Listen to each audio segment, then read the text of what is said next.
people were asking more and more, I've been presenting for over 20 years, and I'd find every year that I would look at the health statistics from around the world, and every year the obesity rates would go up, the type 2 diabetes rates would go up, heart disease would go up, breast cancer would go up, bowel cancer would go up, and depression would go up. And depression kind of covering, when I talk about depression in this podcast, I'm going to be referring to depression, but you can pretty much look at it from all the mental health conditions. Depression is just kind of the most topical and the highest level in terms of profile and in terms of our recognition of it. But of course, there's a bundle of, as we know, mental health conditions that are caused by so much of what we do and are enhanced by our current lifestyle. So what I started noticing was every year when I would update my statistics, depression was just getting higher and higher and higher, and the numbers were going up.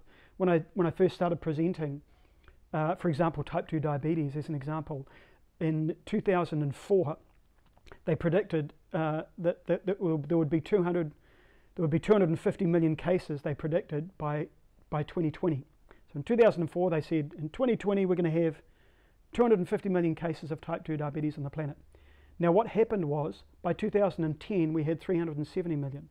So we had 120 million more 10 years earlier than they predicted. And when they predicted it in 2004, everybody flipped out and said, you're crazy, this will never happen, there's never going to be that many diabetics, And of course it was much worse. So unfortunately, being a health researcher and delving into the numbers around the world every day the way I do, I see what's actually going on, not what we think's going on, and I see the real numbers, and it's abysmal, and it shakes you to your core when you actually see what we're doing to ourselves, and at a younger and younger age.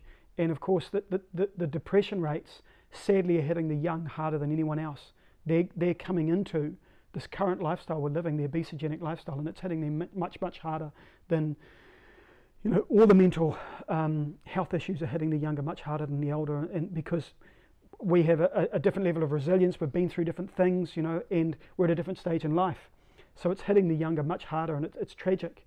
And so what really alerted me to it, in answering your question, was just seeing how much of it was going on, particularly around workplace absenteeism, people not coping with work, financial stress, anxiety, and of course the technology, this wonderful technology we're talking on right now, which is so wonderful, has a really dark underbelly to it.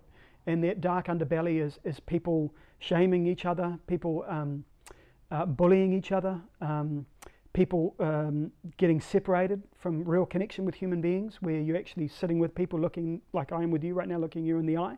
That level of connection is so deeply needed for human beings to flourish. We are tribal, community-based beings, and we need that. And to think that you can get it on technology is flawed.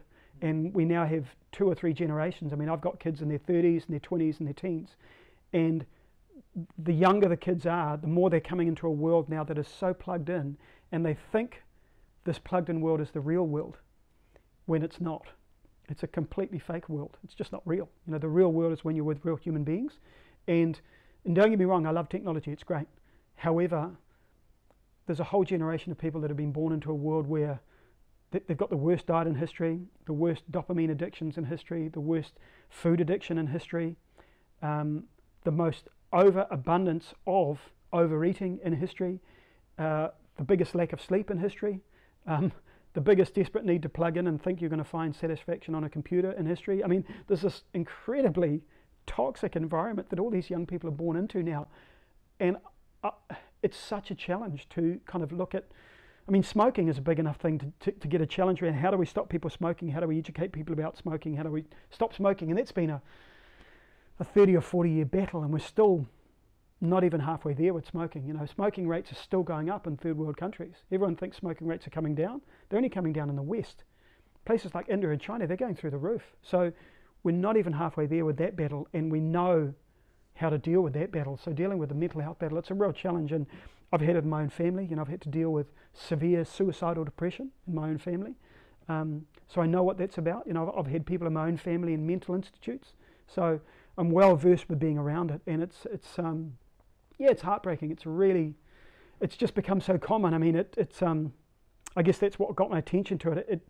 There's a quote actually I should read because it's so topical to your question, which is, it's from Dr. Samir mental health and behavioural sciences and Fortis Healthcare. And he says, quote, "Depression has become so common that it's being called the common cold of mental illness. While the average age of onset was 40 earlier, now people under the age of 20 and even school-going children are flocking for medical help. While suicide is the 8th leading cause of death, 80% of those who suicide have a history of depression."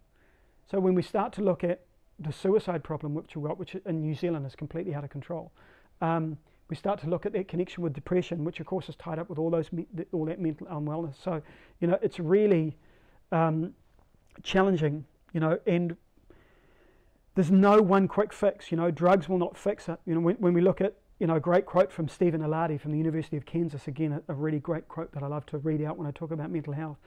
"The clear majority of patients who take the medication but make no changes in how they live will not experience a long-term cure of their depression.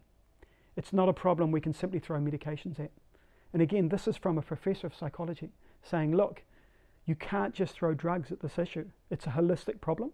And so where I come to when I try to look at, you know, the problem around mental health and what we do about it, you have to look at it holistically. You have to look at people's childhood, you have to look at their culture, their attitude, their how they see themselves in the world, their community, their diet, their microbiome, their gut health, their sleep, their behavior, their alcohol, their smoking, their drugs. You have to look at all of it. And for some people, medication may be the right thing, and it could be life-saving, and for a lot of people it is. However, it's not a golden ticket. You know, we have this illusion around medications where, I guess the simplest way I can sum it up is you can't eat yourself sick and drug yourself well. You know, totally. If you eat yourself sick, you have to eat yourself well. You can't eat yourself into a heart attack or bowel cancer or type 2 diabetes and take a drug for it. It doesn't work. You know, it will suppress the symptoms, but it won't solve the problem. And that's why that depression quote is so good. And another one here from a professor of physiology, quote, "Scientists were shocked to learn that 90% of the fibers in the primary visceral nerve, the vagus, carry information from the gut to the brain, not the other way around. A big part of our emotions are influenced by nerves in the gut." You know, and that sums it up. You know, and what we're going to talk about today is all that research and the how and the why around why your gut is in charge of your emotions and your mental health rather than the other way around. We have this illusion that we've got this amazing brain. You know, we're different to the animals because we've got this brain. But actually we're not. We're just more slaves than we've ever been. We're slaves to food, we're slaves to cigarettes, we're slaves to drugs, we're slaves to alcohol. And that connection with our gut is the fundamental part that I always start with whenever I'm working with anyone around mental health. So that's the first step you go to? First step, yeah. Look, I'm not a doctor, I'm not a naturopath, I'm not a nutritionist, I'm not a psychologist, so that area of expertise I leave to them. Where I can help and where I can offer that holistic advice is around that diet gut connection.